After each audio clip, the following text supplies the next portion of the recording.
दोस्तों, गलतियां इंसान से ही होती है।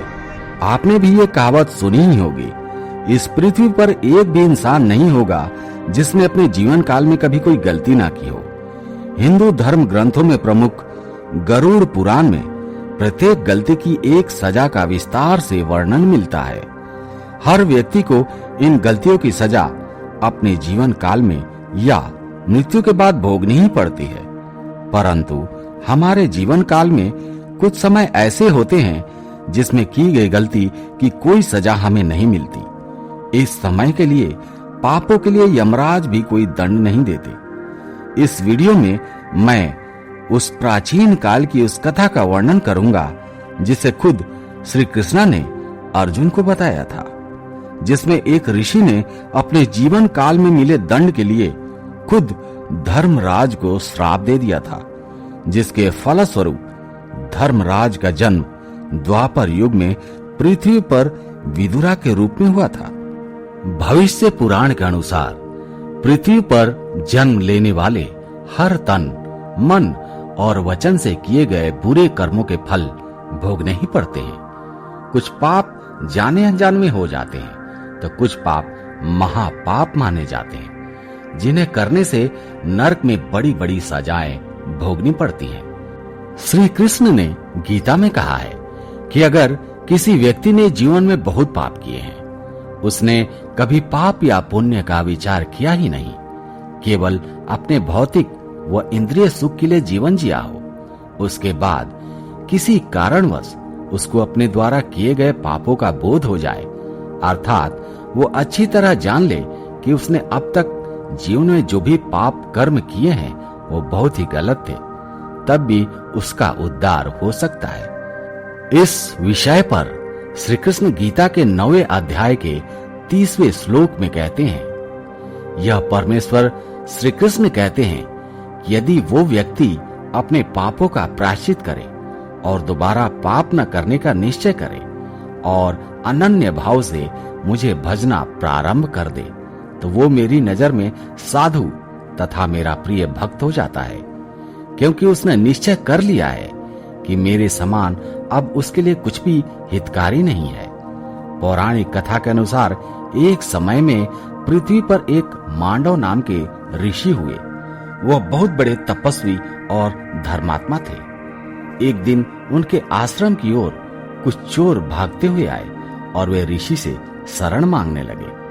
वे चोर किसी राज्य में चोरी करके भाग रहे थे और राज्य के सैनिक उनका पीछा कर रहे थे। चोरों ने कहा कि वो व्यापारी हैं और महर्षि मांडव के आश्रम में छुपने के लिए उनसे शरण मांगी। ऋषि को मालूम नहीं था कि वे सभी चोर हैं। महर्षि ने उनकी विनती सुनकर उन्हें छुपने के लिए अपने आश्रम में शरण दे दी।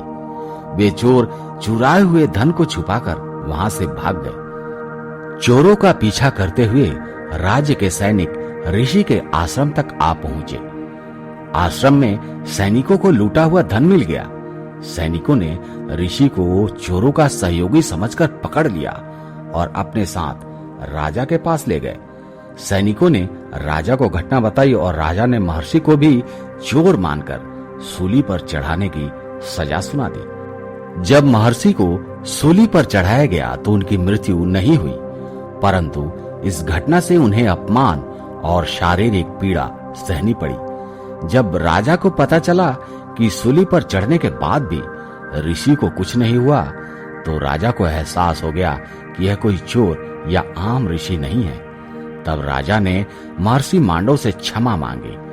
महर्षि ने कहा, हे राजन, तुमने केवल न्याय किया है, इसलिए मैं तुम्हें क्षमा करता हूं, मगर उस धर्मराज को नहीं। इतना कहकर महर्षि अपने तपोबल से यमलोक को प्रस्थान कर गए और वहां पहुंचकर उन्हें यमराज से पूछा कि हे धर्मराज, मैंने अपने जीवन में कोई भी पाप नहीं किया।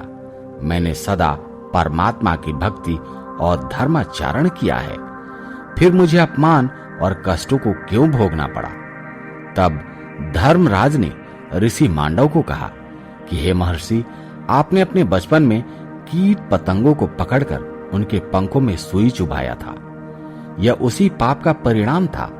यह सुनकर मांडव ऋषि ने धर्मराज से कहा कि धर्म शास्त्रों के अनुसार जन्म से लेकर 12 वर्ष की आयु तक बालक जो भी कर्म करता है वो पाप नहीं माना जाता, क्योंकि जन्म से लेकर इस आयु तक वह अज्ञान होता है।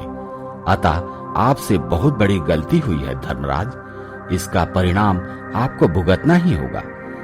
तब महर्षि मांडव ने धर्मराज को श्राप दिया कि आप भी पृथ्वी लोक पर जाकर मानव रूप में जाने अनजाने गलतियां करेंगे। आप विद्वान तो होंगे, लेकिन आपकी नीति कोई नहीं मानेगा। इसी श्राप के कारण यमराज का जन्म द्वापर युग में विदुर के रूप में हुआ था। तो दोस्तों, यही वजह है कि भगवान भी बाल्यापन में जाने अनजाने में किए हुए पाप क्षमा कर देते हैं। दोस्तों, इस कथा से हमें यह तो समझ में आ गया कि 12 वर्ष की आयु तक इंसान को किए हुए कर्मों का फल नहीं भोगना पड़ता, क्योंकि वह अबोध बालक होता है। इस कारण उसके सारे कर्म माफ किए जाते हैं। फिर जब धीरे धीरे उसे ज्ञान का बोध होता है तो वह धर्म अधर्म के कर्मों से परिचित होने लगता है। प्रकृति के नियम अनुसार यह मानव शरीर विशेष रूप से आत्म साक्षात्कार के लिए मिला है, जिसे कर्म योग, ज्ञान योग या भक्ति योग में किसी एक विधि से प्राप्त किया जा सकता है। योगियों के लिए यह संपन्न करने की कोई आवश्यकता नहीं रहती, क्योंकि वे पाप पुण्य से परे होते हैं। किंतु जो लोग इंद्रिया तृप्ति में जुटे हुए हैं, उन्हें पूर्वोक्त यज्ञ चक्र के द्वारा शुद्धिकरण की आवश्यकता रहती है। दोस्तों, आज का सवाल आपके लिए है, क्या आप बता सकते हैं कि मनुष्य का सबसे बड़ा पाप क्या है? आप इसका जवाब कमेंट सेक्शन में नीचे दीजिएगा। धन्यवाद।